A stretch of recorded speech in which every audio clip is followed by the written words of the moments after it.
जय गुरु जी। वीडियो को लाइक कीजिए, चैनल को सब्सक्राइब कीजिए, बेल आइकन को प्रेस कर दीजिए ताकि आपको लेटेस्ट वीडियो के अपडेट्स मिलते रहें। अनुमान गलत हो सकता है पर अनुभव कभी गलत नहीं होता, क्योंकि हमारे अनुमान हमारे मन की कल्पना होती है और अनुभव हमारे जीवन की सीख। जय गुरु जी। आज मैं आप सबके साथ जो सत्संग शेयर करूंगी वो आप सब में से ही एक हैं जिन्होंने हमारे साथ अपनी डिवाइन जर्नी शेयर करी है। और मैं बहुत अच्छा लग रहा है कि आप सब हमें इतने प्यारे प्यारे सत्संग भेज रहे हैं। ऐसे ही निरंतर सेवा करते रहें। आज जो आप सत्संग सुनेंगे वो दीप्तेंदु शेखर चटर्जी अंकल जी का है और अंकल जी ने बहुत ही अच्छा सत्संग शेयर करा है। जैसा अंकल जी ने अपना सत्संग हमारे साथ शेयर करा है वैसा ही आप सबके साथ सत्संग के माध्यम से आज मैं साझा करूंगी।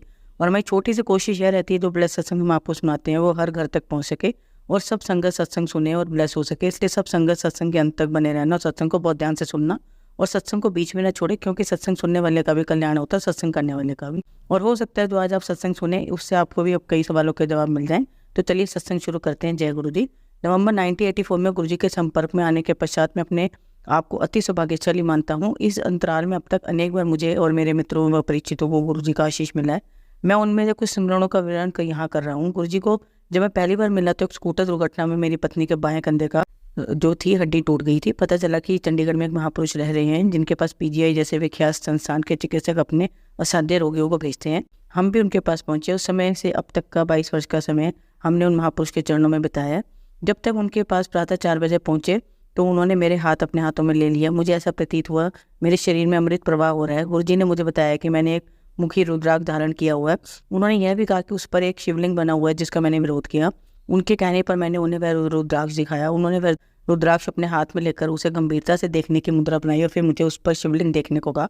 वास्तव में वहाँ एक शिवलिंग था जो उस पर आज तक है। 2 वर्ष से मैं आंत्रशूल से पीड़ित था। इसमें बहुत दस्त होते हैं। गुरुजी ने मुझे पीने के लिए अमृत दिया और फिर घर जाने को कहा। उस दिन मैं अपने कार्यालय नहीं जा सका क्योंकि उस दिन मुझे 24 बार शौच जाना पड़ा। शाम को जब गुरुजी ने फ़ोन करके मेरे स्वास्थ्य के बारे में पूछा तो मैंने उनको बताया कि मेरी स्थिति अत्यंत असहनीय है। उन्होंने उसका प्रतिकूल दृष्टिकोण लेते हुए कहा कि यह अच्छा लक्षण है, रोग शरीर से बाहर निकल रहा है। अगले ही प्रातः मुझे लगा कि मैं स्वस्थ हूँ और यह मैंने गुरुजी को बताया। उन्होंने कहा कि अभी रोग शेष है और अगले दिन ही ठीक होगा और मेरे पास बुलाया। जब मैं उनके पास पहुंचा तो उन्होंने अपने रुद्राक्ष एक चम्मच से मेरी नाभि को छुआ। छूते ही ऐसा प्रतीत हुआ कि मुझे बिजली का तीव्र झटका लगा, मैं गिर गया। उन्होंने मुस्कुराकर कहा कि अब मैं रोग से मुक्त हुई हूँ। उस बिजली के झटके के बाद वह रोग मुझे आज तक नहीं हुआ है। मेरी पत्नी बबली का उपचार करने के लिए गुरुजी एक शनिवार की संध्या को मेरे घर पहुंचे। उनके निर्देश अनुसार साबुत उड़द की दाल की 3 रोटियां बनाई गई।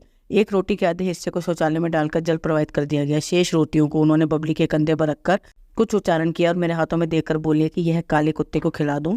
मैं भुचक्का था। रात्रि के 9 बजे एक साफ स्वच्छ छावनी क्षेत्र में आवारा कुत्ता, वह भी काला, मिल पाना अति कठिन है। मैंने अपनी शंका गुरुजी को बताई। गुरुजी ने अपने शांत स्वर में मुझे नीचे जाने को कहा। मैं अचंभित हुआ। जब नीचे जाते ही मुझे काला कुत्ता मिल गया। उस समय बबली का रोग समाप्त हो गया। एक दिन जब गुरुजी हमारे घर आए तो घर पर अनेक अतिथि थे। मैंने बीच में पत्नी को एक बादाम का कटोरा रखा हुआ था। गुरुजी ने अपनी मुट्ठी भर का बादाम उठाया, सब अतिथियों को ले अखरोट खाओ, पिस्ता खाओ, किशमिश खाओ कहते हुए बांट दिए। विस्मय की बात यह थी कि जिन फलों का वे नाम ले रहे थे बादाम उन्हीं में परिवर्तित हो गए थे। मेरे एक जवान नायक आनंदन को बाधा दौड़ में पीठ पर गहरी चोट लग गई थी। जवान का उपचार तो हुआ था पर उस चोट के कारण वह सेना के सब कार्य करने में सक्षम नहीं था। उसे सैन्य सेवा से निवृत्त कर घर भेजा जा रहा था। मैं उसे प्रातः 4 बजे गुरुजी के पास ले गया। उसे स्वस्थ करने के लिए प्रार्थना करी। गुरुजी ने मुझसे प्रश्न किया कि यदि उन्होंने उसे रोग मुक्त किया तो उसके कर्म कौन समाप्त करेगा, इस समय अगले जन्म में विकलांग होगा। मैं विस्मित अवश्य था पर मैंने गुरुजी से प्रार्थना करी कि वे अपने तप से उसके कर्म कष्ट कर दें। गुरुजी मुस्कुराए, आनंदन को लेटने को कहा। फिर उन्होंने उसे छू कर एक अति भयानक मुद्रा बना ली जैसे वह किसी को डांट फटकार कर लगा रहे हूँ।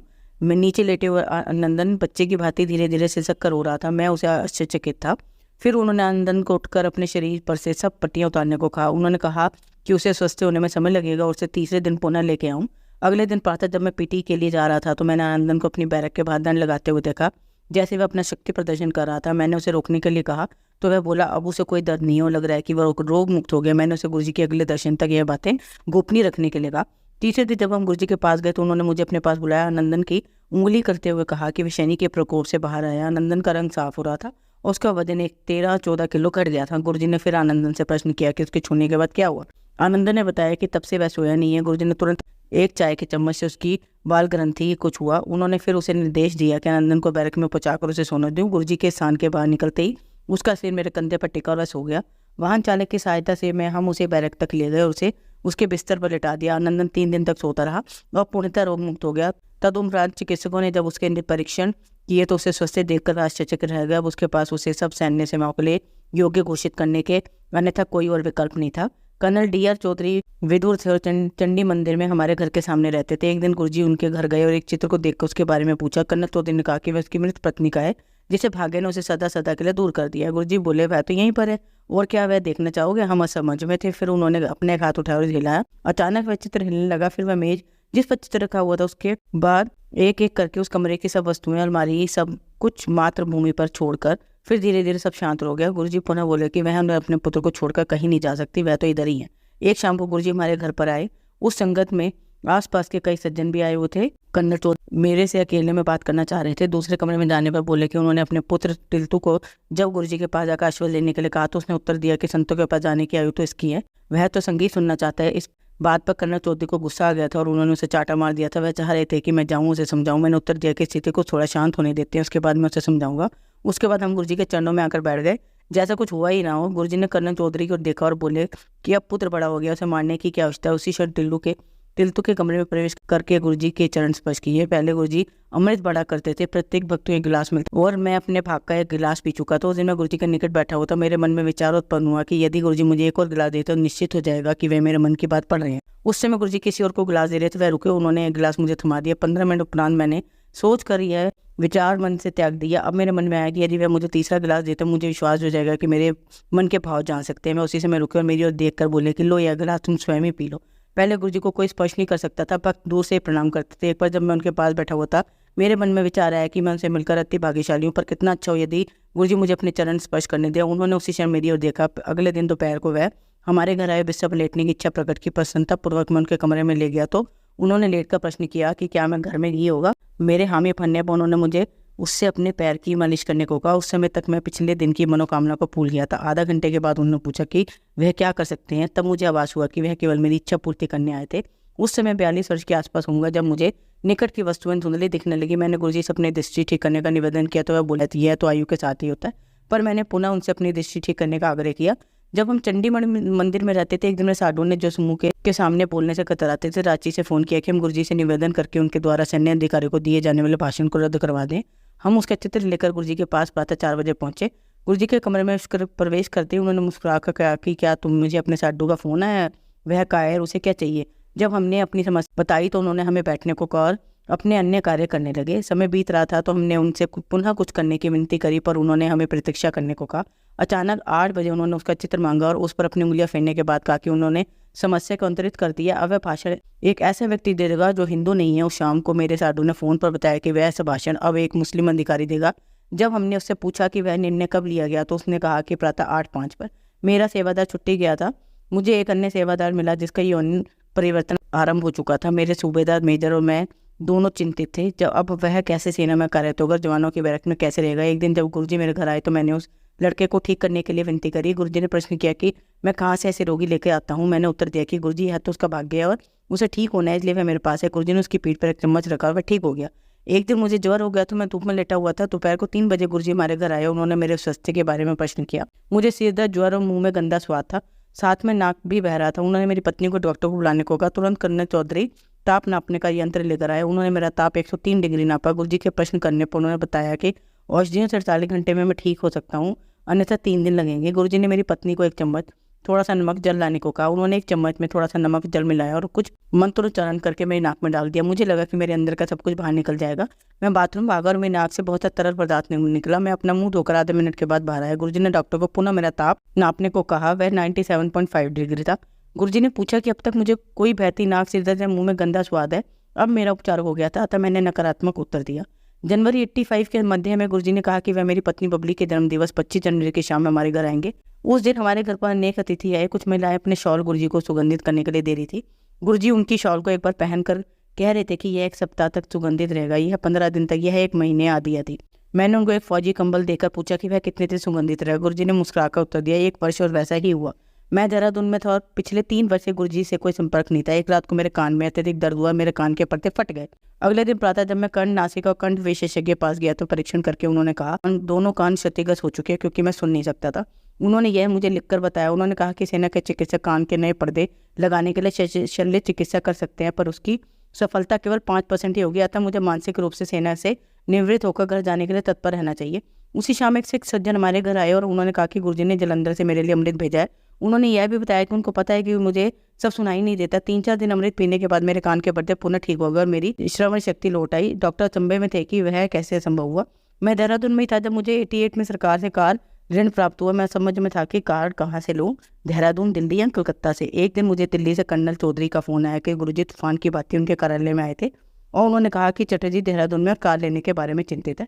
उसको बोलो कि कार के लिए चंडीगढ़ में प्रतीक्षा करी। इतना कहकर वह बाहर निकल गए। ब्रिगेडियर चौधरी उनके पीछे भागे, पर बाहर लंबे बरामदे में गुरुजी कहीं नहीं थे। यह सोचकर कि गुरुजी संभवतः दिल्ली आए होंगे और वह उनके दर्शन कर सके, उन्होंने जलंधर में गुरुजी के निवास पर फोन किया। उत्तर देने वाले सज्जन ने उत्तर दिया कि गुरुजी कहीं नहीं गए और वह उनके सामने बैठकर मुस्कुरा रहे हैं। मैंने चंडीगढ़ से ही कार ली और 2006 में बिकने तक बहुत अच्छी चली। सेवा से निवृत्त होकर 98 में मैं अहमदाबाद में गया। पिछली 13 वर्षों से गुरुजी के साथ कोई संपर्क नहीं रहा। जून 98 में मुझे निंद्रा रोग ने घेर लिया। मेरी पत्नी से परामर्श दिया कि गुरुजी को ढूंढकर मैं उनकी शरण में जाऊं। काफी पूछताछ के बाद पता चला कि गुरुजी चंडीगढ़ से जलंधर, जलंधर से पंचकुला, वहां से दिल्ली गए थे। मुझे उनका दिल्ली का पता मिल गया। हमारे पड़ोसी श्री कृष्ण भाई भी गुरुजी से मिलने के लिए उत्सुक थे, अतः हम दोनों ने 10 जुलाई की राजधानी एक्सप्रेस में 2 बर्थ आरक्षित कर ली। 9 जुलाई को मैंने दिल्ली में गुरुजी के निवास पर हमारे आने का समाचार देने के लिए फ़ोन किया। फ़ोन का उत्तर देने वाले सज्जन ने पूछा कि क्या मैं अहमदाबाद से कर्नल चटर्जी बोल रहा हूँ। मैं सहमत होने पर उन्होंने बताया कि आज गुरु पूर्णिमा के कारण गुरुजी पाठ में है, पर उन्होंने बताया कि शाम को 7 बजे मैं अहमदाबाद से फ़ोन करूँगा। गुरुजी को मेरे आने के बारे में ज्ञान था और मुझे 11 जुलाई को शाम 6 बजे को आने को कहा है। स्वाभाविक है कि कृत भाई अचंभे में थे। दिल्ली जाते हुए यह जानकर कि मैं सो नहीं पाऊंगा, मैंने अपना इतिहास की एक मोटी पुस्तक रख ली। यह सोचकर गुरुजी को अपने ही हैं। मैंने उनसे 3 बजे मिलने का निर्णय ले लिया। जब हम 4 बजे सुल्तानपुर पहुंचे तो अनोखी घटना घटी। हमें एम्पायर स्टेट नहीं मिल पाया। कुछ देर घूमने के पश्चात मुझे समस्या समझ में आ गई। गुरुजी ने हमें 6 बजे आने को कहा था और हम वहाँ 4 बजे ही पहुंच गए थे। मैंने कृत भाई को बताया कि मुझे समस्या पता चल गई है, अब उसका समाधान मिल जाएगा। मैं कार से उतरा। मैंने गुरुजी से प्रार्थना करी कि जो हो गया सो घट गया, अब वह हमें अपने पास बुला ले। एकदम एक बालक दौड़ता हुआ आया, उनसे पूछा कि हमारी कार कहीं जा नहीं रही है, हमें कहाँ जाना है। फिर हमने उसे एम्पायर स्टेट का मुख्य द्वार दिखाया। एकदम मुख्य मार्ग पर कैसे दिखाई नहीं दिया गया।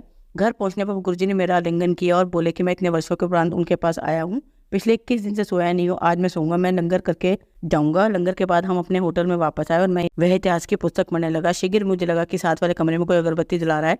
थोड़ी देर में पूरे कमरे में एक सुगंध फैल गई और मुझे निंद्रा आ गई। अगले दिन मैं गुरुजी के पास गया और उनके पैर दबाते हुए मैंने कहा, गुरुजी पहले आपके चारों ओर तीव्र सुगंध आती थी, अब वह बहुत ही हल्की है। गुरुजी बोले कि पिछले दिन जब वह मुझे सुलाने आए थे तब मुझे उनका आनंद नहीं लिया था, मेरा अनिंद्रिय रोग समाप्त हो गया था। उसी समय नवंबर 99 में जब मैं अहमदाबाद से उनसे मिलने दिल्ली आया था तो उन्होंने कहा कि मैं उनके पास आ जाऊंगा। सीमेंस में अपने साक्षात्कार से एक दिन पहले मैं गुरुजी से मिला और उनको उसका समाचार दिया। वह बोले कि मेरा चयन हो चुका है। उन्होंने मेरी आय भी बता दी, मुझे उतना ही प्राप्त हुआ। 2006 में महीने से मेरी दाहिने हाथ की अंगूठी वाली उंगली मुड़ नहीं रही थी। चिकित्सकों के अनुसार अस्थि रज्जु सूख गया था, उसका कोई उपसंभव उपचार नहीं था। मुझे दर्दनाशक औषधियाँ लेने का परामर्श दिया। जब मैंने इस बारे में गुरुजी को बताया तो उन्होंने मुझे अपनी सब अंगूठियाँ उतारने को कहा। अगले दिन में उनसे वेदना समाप्त हो गई, पर बाएं हाथ की वही उंगली दर्द करने लगी। कुछ दिनों के पश्चात जब मैंने गुरुजी को बताया तो उन्होंने मुझे गर्म जल में उंगली डालने को कहा। यह सोचकर कि इससे उपचार नहीं हो पाएगा, मैंने उनसे पुनर्निवेदन किया। उन्होंने मुझे लंगर खाने को कहा। 3 दिन लंगर खाने के बाद उस उंगली में कोई कष्ट नहीं बचा। सन 2000 में एक प्रातः उठने पर मुझे आभास हुआ कि मेरे बाएं हाथ में कोई अनुभूति नहीं है, मैं उनसे हिला नहीं सकता। मुझे पक्षघात हो गया था। उस शाम कुछ संगत में जब गुरुजी प्रसाद बांट रहे थे, मैंने उनसे इस बात की चर्चा करी। उन्होंने मुझे प्रसाद दिया। मैं थोड़ा जोर से बोले कि मैं इसे बाहर जाकर खा लूँ। प्रसाद ग्रहण करते ही मेरे हाथ में सेरन हुई। उन्होंने मुझे पुनः प्रसाद दिया, मैंने वह भी खा लिया। अब मैं अपने हाथ की उंगलियां हिला सकता था। गुरुजी ने मुझे फिर से तीसरी बार प्रसाद दिया। उसे लेने के 15 मिनट उपरांत मेरा हाथ बिल्कुल पहले की बातें हिलने डोलने लगा। जय गुरुजी। अब आपको एक कहानी सुनाती हूँ, आप सब कहानी को बहुत ध्यान से सुनना। कहानी का शीर्षक है ध्यान हमेशा लक्ष्य पर रखो। रामायण में देवी सीता की खोज के लिए जब हनुमान समुद्र के ऊपर से लंका की तरफ जा रहे थे तब समुद्र के बीच में एक पर्वत निकला। उस पर्वत का नाम मैनाक था। जो पर्वत पूरा सोने का बना हुआ था। उस सोने के पर्वत ने हनुमान जी को देखा और उनसे कहा कि आप उड़कर लंका की तरफ जा रहे हैं, लेकिन अभी लंका बहुत दूर है, तो क्यों ना आप कुछ देर मुझ पर विश्राम कर लें। हनुमान जी ने मैनाक पर्वत को देखा और बोले कि आपने मेरा इतना ध्यान रखा, मुझे विश्राम करने के लिए प्रस्ताव दिया, इसके लिए धन्यवाद, लेकिन मैं अभी रुक नहीं सकता। मेरा लक्ष्य माँ सीता की खोज करना। जब तक मैं अपना लक्ष्य पूरा नहीं कर लगता तब तक मैं रुक नहीं सकता। पर्वत बोला, अभी सफर बहुत लंबा है, आपको विश्राम कर लेना चाहिए। हनुमान जी बोले, अभी मुझ में बहुत उत्साह है, लेकिन अगर मैं आपकी बातों में आकर रुक गया तो मुझ में आलस्य आ सकता है। हनुमान जी समझ गए थे कि रोने का पर्वत है, अगर मैं इस पर रुक गया तो कहीं ना कहीं मेरे जीवन में आलस्य, रोग, भोग विलास आ सकता है। हनुमान जी मैंने आपको धन्यवाद कहकर आगे बढ़ गए। जय गुरु जी। सीख जो हमें इस कहानी से मिलती है, जब तक हम किसी लक्ष्य की ओर बढ़ते हैं तो हमें भी भोग विलास सुख सुविधाओं के साधन मिलते हैं। कभी कभी कार, मोबाइल, टीवी जैसी चीज़ें मैनाक पर्वत की तरह हमें रोकती है। बुद्धिमानी ये होनी चाहिए कि हमें स्पर्श करें, यानी इनका उपयोग करें और अपने लक्ष्य की ओर बढ़ जाएं। कुछ लोग इन चीज़ों में ही बंधे रह जाते हैं और अपनी मंजिल से भटक जाते हैं। अपने लक्ष्य तक पहुंचने के लिए हमें इन चीज़ों से हमेशा दूर ही रहना चाहिए, जो हमें हमारे लक्ष्य से भटका सकती है। हमेशा अपने लक्ष्य को सबसे ऊपर रखें और जब तक उसे पा ना लें तब तक रुके नहीं। जो व्यक्ति अपने लक्ष्य को पाने से पहले खुद को आराम दे दे वो अक्सर असफल हो जाता है। किसी भी काम में अगर सफलता पानी है तो उसे सबसे पहले पूरा करें, तब आके उसके रिजल्ट के बारे में सोचें। जो कई चीज़ों की शुरुआत कर सकते हैं लेकिन उसे पूरा नहीं कर पाते और फिर अपनी असफलता का रोना रोते हैं। इसलिए लक्ष्य का होना, उसे पाने की पूरी कोशिश करना ही हमारा कर्तव्य होना चाहिए। जय गुरु जी। संगत जी, अगर आपको आज का सत्संग अच्छा लगा तो आप इस सत्संग को और संगत के साथ जरूर साझा करें, जिससे वो भी महाराज का दिव्य आशीर्वाद प्राप्त कर सके। जय गुरु जी। शुक्राना गुरु जी।